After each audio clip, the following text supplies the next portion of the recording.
क्या आप सोच सकते हैं कि एक इंसान ने अपनी आंखों के सामने अपने पूरे परिवार को मरते देखा, खुद रोज मौत से लड़ा और फिर भी जिंदगी का मतलब ढूंढ निकाला? क्या आप सोच सकते हैं कि किसी को जबरदस्ती गैस चैम्बर भेजा जाए, खाना देने की बजाय पीटा जाए, फिर भी वो इंसान जिंदा लौटकर पूरी दुनिया को ये सिखाए कि इंसान किसी भी परिस्थिति में खुश रह सकता है? यही कहानी है मैन सर्च फॉर मीनिंग की, विक्टर फ्रैंकल की। एक ऐसी कहानी जो सिर्फ पढ़ने के लिए नहीं, महसूस करने के लिए है। एक ऐसी बुक जो बताती है कि जब सब कुछ खत्म हो जाए तब भी कुछ बचता है, आपकी सोच। विक्टर फ्रैंकल एक ऑस्ट्रियन साइकियाट्रिस्ट थे। उनकी जिंदगी बहुत साधारण चल रही थी। एक लविंग फैमिली, एक प्रॉमिसिंग करियर और एक अच्छा भविष्य। लेकिन सब बदल गया जब 1942 में उन्हें और उनके पूरे परिवार को नाज़ी जर्मनी ने पकड़ लिया। उन पर एक ही जुर्म था, वो यहूदी थे। उन्हें ले जाया गया ऑशविट्ज कंसंट्रेशन कैंप में, एक ऐसा नरक जहां लोगों को रोज मार दिया जाता था, जहां इंसानों की कोई कीमत नहीं थी, जहां एक टुकड़ा ब्रेड के लिए इंसान इंसान को मार देता था।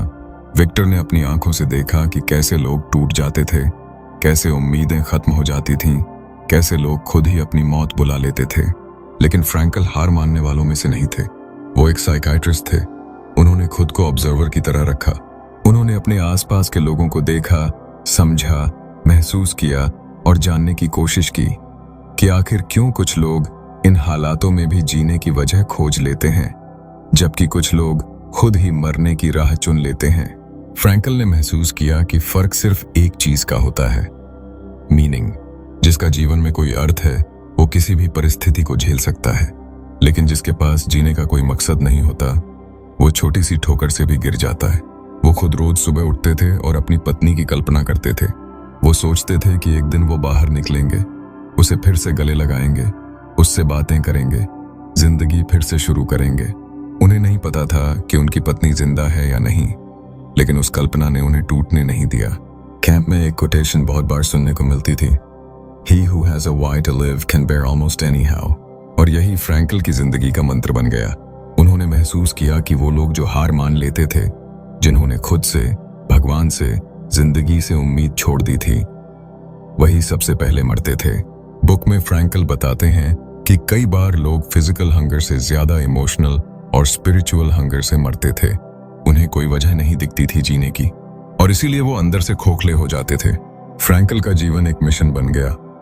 वो इन हालातों से बचकर दुनिया को बताना चाहते थे कि इंसान की सबसे बड़ी ताकत उसकी सोच है, और यही उन्होंने किया। जब वो कैंप से बाहर आए तब उन्होंने ये बुक लिखी, मैन सर्च फॉर मीनिंग, जो सिर्फ उनकी आपबीती नहीं, एक यूनिवर्सल संदेश है। बुक के पहले हिस्से में फ्रैंकल पूरी तरह अपने अनुभवों को साझा करते हैं, ऑशविट्ज में बिताए गए हर पल को, हर संघर्ष को, हर उम्मीद को। वो बताते हैं कि कैसे लोगों को उनके नाम से नहीं, नंबर से बुलाया जाता था, कैसे इंसान की पहचान खत्म कर दी जाती थी, कैसे दिन रात की कोई सीमा नहीं थी और इंसान मशीन से भी बदतर बना दिया जाता था। बुक का दूसरा हिस्सा फ्रैंकल की डेवलप्ड थेरेपी पर आधारित है, जिसे उन्होंने नाम दिया लोगोथेरेपी। ये एक ऐसी थेरेपी है जिसमें इंसान को उसकी जिंदगी का अर्थ खोजने में मदद की जाती है। लोगोथेरेपी का सिद्धांत है कि जीवन का सबसे मुख्य उद्देश्य अर्थ की खोज है, न कि खुशी या शक्ति। फ्रैंकल कहते हैं कि जब इंसान अपने जीवन का उद्देश्य खोज लेता है तब वो किसी भी मुश्किल को पार कर सकता है। फ्रैंकल ने एक बार एक मरीज का केस शेयर किया था, एक उम्रदराज डॉक्टर जिसकी पत्नी की मृत्यु हो गई थी और वो डिप्रेशन में था। फ्रैंकल ने उससे पूछा, अगर आप पहले मर जाते और आपकी पत्नी बचती तो उसे कितना दुख होता? डॉक्टर ने कहा, बहुत ज्यादा। फ्रैंकल ने कहा, तो आपने उसके लिए वो दुख सहने से उसे बचाया, अब आपके दुख का एक अर्थ है। डॉक्टर की आंखों में आंसू आ गए। उसने सिर झुका लिया और चला गया, एक बेहतर इंसान की तरह। फ्रैंकल मानते हैं कि दुख तब तक दुख नहीं होता जब तक हम उसे अर्थहीन समझते हैं, लेकिन जब हम उसमें कोई उद्देश्य खोज लेते हैं तो वो दुख भी हमें मजबूत बना देता है। बुक का हर पन्ना इंसान की ताकत का सबूत है। ये बताता है कि जिंदगी में परिस्थिति से ज्यादा आपका नजरिया मायने रखता है।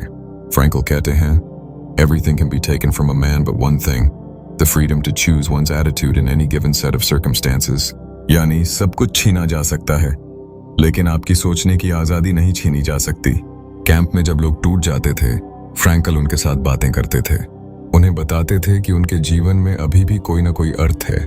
कई बार वो सिर्फ ये सोचकर जिंदा रहते थे कि शायद एक दिन वो बाहर निकलकर अपनी कहानी दूसरों को सुनाएंगे और यही कहानी किसी और की जिंदगी बदल देगी।